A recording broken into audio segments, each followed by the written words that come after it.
Hello friends, Excel Ankush Excel for finance के इस session में आप सभी का स्वागत है। तो आज के इस सेशन में हम देखेंगे डिग्री ऑफ फाइनेंशियल लिवरेज के बारे में। पिछले सेशन में मैंने आपको डिग्री ऑफ ऑपरेटिंग लिवरेज के बारे में बताया था, उसको कैसे कैलकुलेट करेंगे। तो आज के इस सेशन में हम देखते हैं कि फाइनेंशियल लिवरेज के बेसिस पे हम डिग्री ऑफ फाइनेंशियल लिवरेज को कैसे कैलकुलेट करेंगे।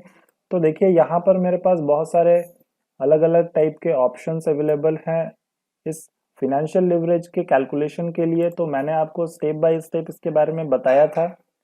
देन आज हम सीखेंगे कि इसके बेसिस पे हम इस पार्ट को यानी कि डिग्री ऑफ फिनेंशियल लिवरेज को हम कैसे कंप्यूट करेंगे।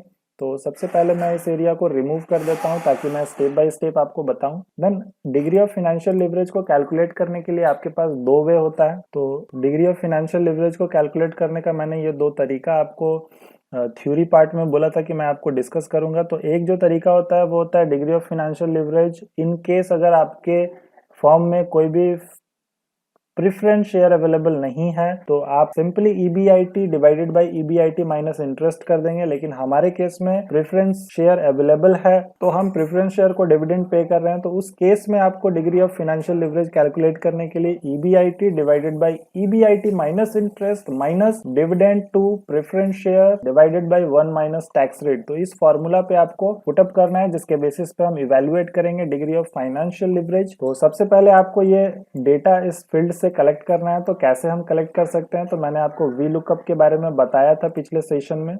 तो सिंपली हम यहाँ पर क्या करेंगे कि वी लुकअप के बेसिस पे फिर से कैलकुलेट करेंगे इसको और हम देखेंगे कि हम इसको कैसे इवेल्युएट कर सकते हैं। तो सिंपली मैं आपको बताता हूँ। सबसे पहले आपको क्या करना था, वी लुकअप लिखना था। देन वी लुकअप में वैल्यू किसके अकॉर्डिंग, तो ईबीआईटी का वैल्यू मुझे इसमें से चाहिए। तो देखिए, सिंपली मुझे ये सारे वैल्यू को यहाँ पर इवेल्युएट करना है। तो मैं सिंपली क्या करूंगा, इक्वल टू दूंगा, वी लुकअप दूंगा।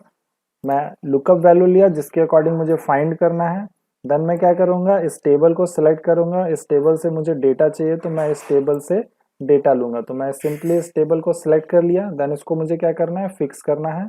देन मैं कॉमा दूंगा। उसके बाद मैंने मैच फंक्शन लगाया। मैच से क्या होता है कि नंबर वैल्यू फाइंड करते हैं कि किस कॉलम में कौन सा डेटा अवेलेबल है। तो मुझे बेस ईयर का निकालना है तो मैं बेस सिलेक्ट करूंगा। देन बेस को मुझे क्या करना है, फिक्स कर देना है, क्योंकि हर एक टॉपिक के लिए मुझे बेस का ही डेटा चाहिए। तो मैं इसको सिंपली फिक्स करूंगा। देन कॉमा दूंगा। ये जो बेस है इस रेंज में कहां पर है, तो इस रेंज में यहां पर कहीं अवेलेबल है। देन इसको मैं फिक्स करूंगा।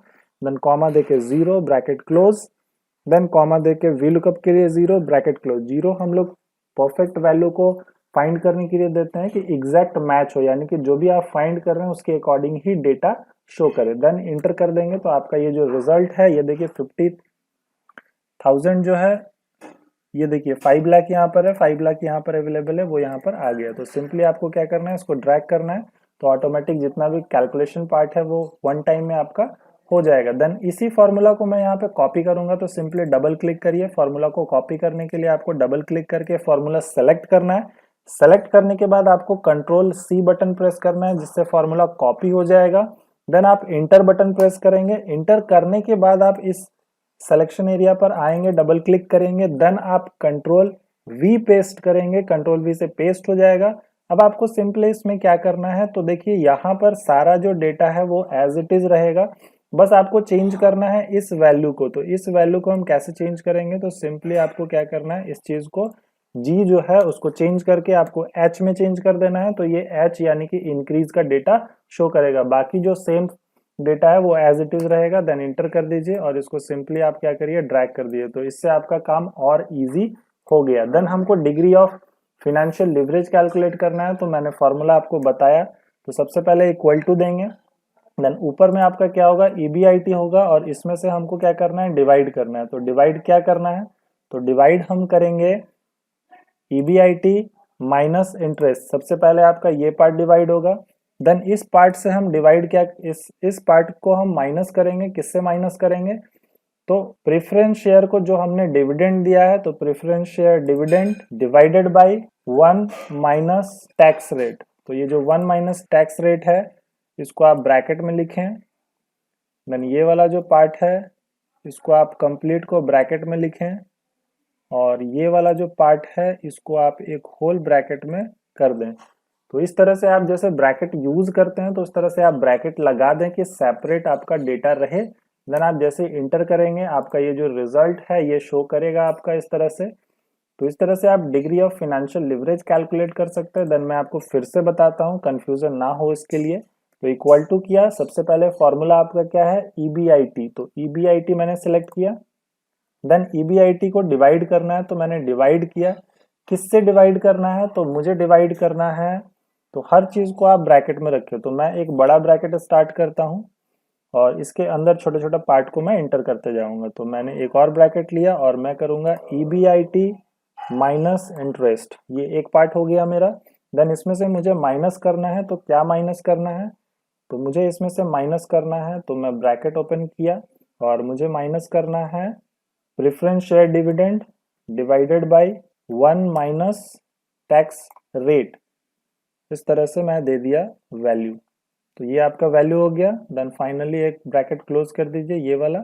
देन ब्रैकेट क्लोज करके एंटर कर दीजिए। तो ये आपका इस तरह से degree of financial leverage show करेगा। तो degree of financial leverage simply हम कैलकुलेट कर लिए इस तरह से, और कैलकुलेट करके हमको रिजल्ट मिला कि बेस ईयर और इंक्रीज ईयर के बेसिस पे आपका कौन सा फॉर्म है जिसका फिनेंशियल जो रिस्क है वो कम है और ज्यादा है। तो इसका फिनेंशियल रिस्क थोड़ा सा इसके अकॉर्डिंग क्या है, ज्यादा है, क्योंकि ये 1.03 टाइम्स इंडिकेट कर रहा है, ये 1.02 टाइम्स इंडिकेट कर रहा है। तो इस तरह से सिंपली आप इवेलुएट कर सकते हैं। एक माइनर अगर आपका चेंजेस भी होता है तो उसके बेसिस पे आपका फॉर्म में बहुत बड़ा लॉस होने का चांसेस होता है, प्रॉफिट होने का चांसेस होता है। तो उसके बेसिस पे आपको एग्जैक्ट इवेलुएट करना होता है कि एक्चुअल में मेरा कितना बेनिफिट है और उस बेनिफिट पे मेरा रिस्क भी कितना है। अगर आपको ज्यादा बेनिफिट मिल रहा है, इट मींस रिस्क फैक्टर भी आपका इंक्रीज होता है। तो ये सारे चीजों को आप इस तरह से सिंपली कैलकुलेट कर सकते हैं और आप इसको प्रैक्टिस करें। इससे रिलेटेड मैंने आपको प्रैक्टिस फाइल प्रोवाइड किया है 2, और उसके बेसिस पे आप उसको कंप्यूट करके देखें और सीखें कि इसको हम कैसे इवेलुएट कर सकते हैं। देन आगे आने वाले वीडियो में हम सिंपली कंबाइन लिवरेज पढ़ेंगे, जिसमें हम दोनों को साथ में कंप्यूट करना सीखेंगे। और इससे रिलेटेड अगर आपको कोई डाउट होता है तो आप मुझे जरूर बताएं, ताकि मैं आपके लिए सॉल्यूशन वीडियो और डिस्कशन करा सकूं, ताकि आपका जो डाउट है वो क्लियर हो जाए। तो thank you very much, happy learning.